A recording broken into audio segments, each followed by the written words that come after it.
Welcome to Nitya English Lab. My dear, next part of the passive voice I present here. My dear, हमने पिछली video में passive voice में present perfect tense के negative sentence को हमने पढ़ा था, लेकिन माय डियर हम आज की वीडियो में प्रेजेंट परफेक्ट टेंस के इंट्रोगेटिव सेंटेंस को पढ़ेंगे। लेकिन माय डियर पैसिव वॉइस में हम सबसे पहले इंट्रोगेटिव सेंटेंस के एक्टिव वॉइस स्ट्रक्चर को और पैसिव वॉइस स्ट्रक्चर को हम समझ लेते हैं। ध्यान देना है, यदि आपका सेंटेंस प्रेजेंट परफेक्ट टेंस में होगा और वह इंट्रोगेटिव सेंटेंस में होगा तो माय डियर उसका एक्टिव वॉइस सेंटेंस का स्ट्रक्चर इस प्रकार होगा, जिसमें सबसे पहले क्वेश्चन वर्ड, उसके बाद हैज हैव, उसके बाद सब्जेक्ट, उसके बाद नॉट, उसके बाद वर्ब की थर्ड फॉर्म, उसके बाद ऑब्जेक्ट। लेकिन माय डियर जब इसी सेंटेंस को हम पैसिव वॉइस में बनाएंगे तो ध्यान देना है, हम ऑब्जेक्ट को सब्जेक्ट स्थान पर और सब्जेक्ट को हम ऑब्जेक्ट स्थान पर ले आएंगे। उसके बाद हेल्पिंग वर्ब में परिवर्तन करेंगे। लेकिन माय डियर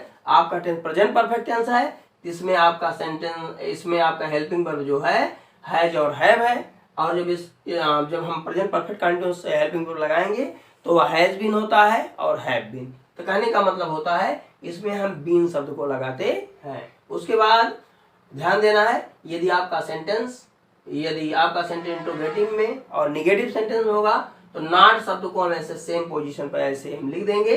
कहने का मतलब होता है कि आपका सेंटेंस अगर इंट्रोगेटिव होगा और एक्टिव वॉइस होगा तब भी नॉट शब्द जो है, नॉट वर्ड जो है सब्जेक्ट से चिपका रहेगा, और जब आपका सेंटेंस पैसिव वॉइस बनेगा तब भी नॉट सब सब्जेक्ट से चिपका ही रहेगा। और ध्यान देना है इसमें हम क्रिया, उसके बाद हम क्रिया की थर्ड फॉर्म लिखते हैं, जो क्रिया की थर्ड फॉर्म आप में सबसे पहले दिया रहता है। तो कहने का मतलब होता है हमें क्रिया की थर्ड फॉर्म ढूंढने की कोई आवश्यकता नहीं होती है, क्योंकि यदि आपका सेंटेंस परफेक्ट टेंस रहता है तो ध्यान देना है आपके टेंस में क्रिया की थर्ड फॉर्म पहले से दी रहती है, इसलिए हमें क्रिया की थर्ड फॉर्म कोई ढूंढने की कोई आवश्यकता नहीं होती है। तो ध्यान देना है, हम इसको सेंटेंस के माध्यम से समझते हैं।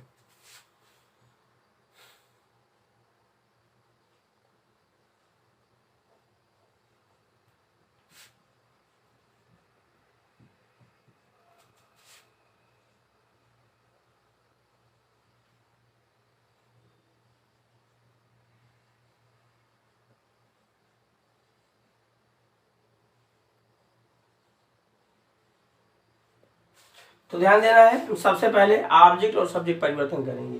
तो माय डियर आपकी पहचान कैसे होगी, क्या और किसको कहने पर जो आंसर आता है वही हमारा ऑब्जेक्ट होता है। ईश्वर ने क्या दिया, नंबरलेस गिफ्ट, कहने का मतलब आपका ऑब्जेक्ट यही हुआ, आपका सब्जेक्ट गॉड। सबसे पहले हम ऑब्जेक्ट को सब्जेक्ट स्थान पर, सब्जेक्ट को ऑब्जेक्ट स्थान पर।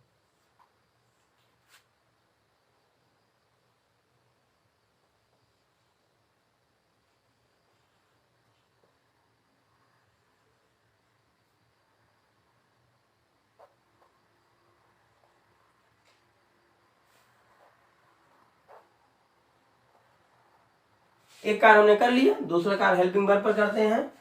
हमने लिखा है यहाँ पर हैव मैंने क्यों लिखा, क्योंकि यह सेंटेंस आपका प्यूलर, मतलब आपका सब्जेक्ट जो है प्यूलर है, इसलिए मैंने यहाँ पर हैव लिखा। यहाँ पर गॉड सिंगुलर था इसलिए यहाँ पर लिखा गया था हैव।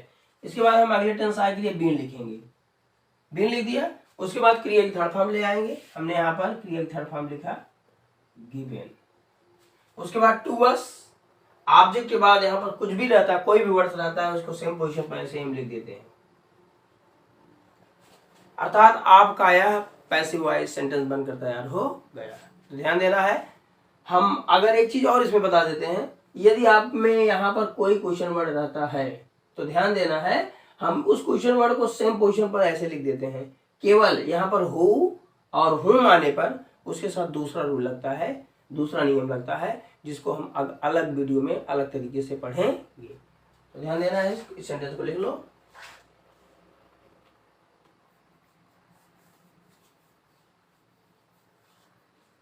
अगला सेंटेंस लिख देते हैं हम,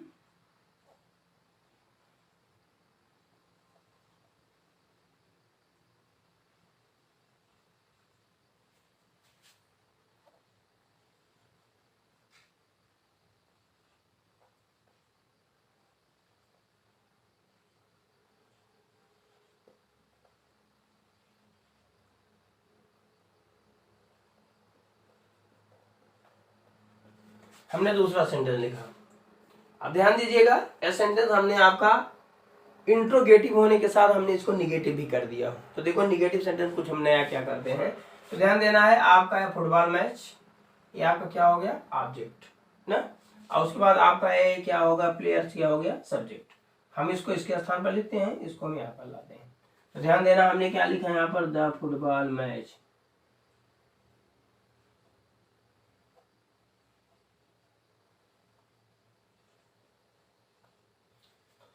यहाँ पर मैंने क्या लिखा, बाई द प्लेयर्स।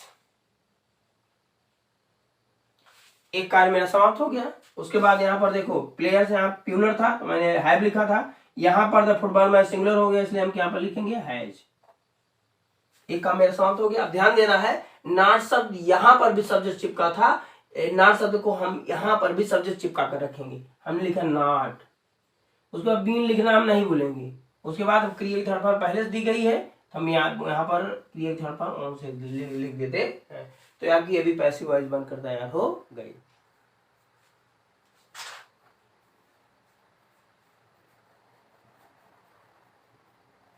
अगला सेंटेंस लिखते हैं। अब देखो इसमें हम क्वेश्चन वर्ड बढ़ाते हैं।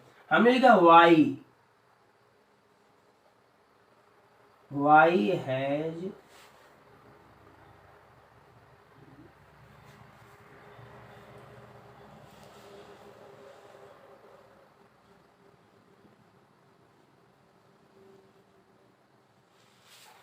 Why has he finished his work? हमने सेंटेंस लिख दिया। इसमें ध्यान देना है, आपका ऑब्जेक्ट क्या है, हिज वर्क। आपका सब्जेक्ट क्या है, ही। अब हिज वर्क हमने यहाँ पर लाया, ही यहाँ पर लाया, मैंने लाया बाय हिम। एक काम हमारा समाप्त हो गया।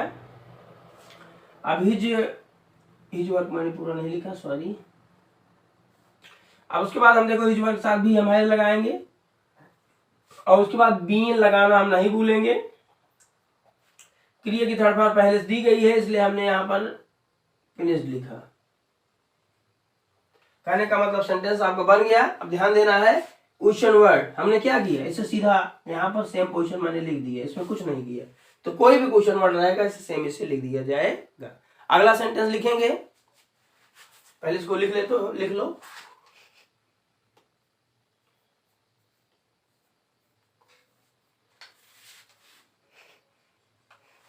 When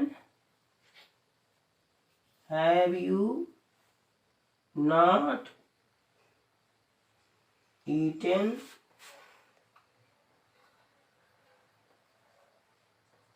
mango? अब ध्यान देना है, आपका ऑब्जेक्ट क्या हुआ, आपका सब्जेक्ट क्या हुआ, ए हुआ। ध्यान देना है, इसमें नॉट शब्द भी है और आपका क्वेश्चन वर्ड भी है, ध्यान दीजिएगा।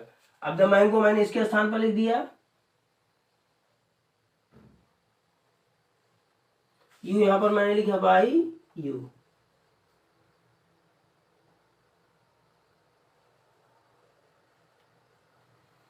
अब ध्यान देना, द मैंगो सिंगुलर नंबर हमने यहाँ पर लिखा हैज। उसके बाद नॉट लिखना नहीं भूलेंगे। उसके बाद मैंने क्या लिखा, बीन। ईट में वैसे ही लिख देते हैं। हमने व्हेन को क्या किया, ऐसे सीधा इसे सेम पोजीशन मैंने हमने लिख दिया। अब इस प्रकार से आपका सेंटेंस बनकर तैयार हो गया। When has the mango not been eaten by you, अर्थात इस तरह से आपका सेंटेंस बनकर तैयार हो गया। तो इस प्रकार से हमने इंट्रोगेटिव सेंटेंस को हमने पढ़ लिया। अगर my dear interrogative sentence present perfect tense का आपको अगर अच्छा लगा हो, आपको समझ में आया हो, तो आप इसे ज़्यादा से ज़्यादा शेयर करें और सब्सक्राइब करें। थैंक्स।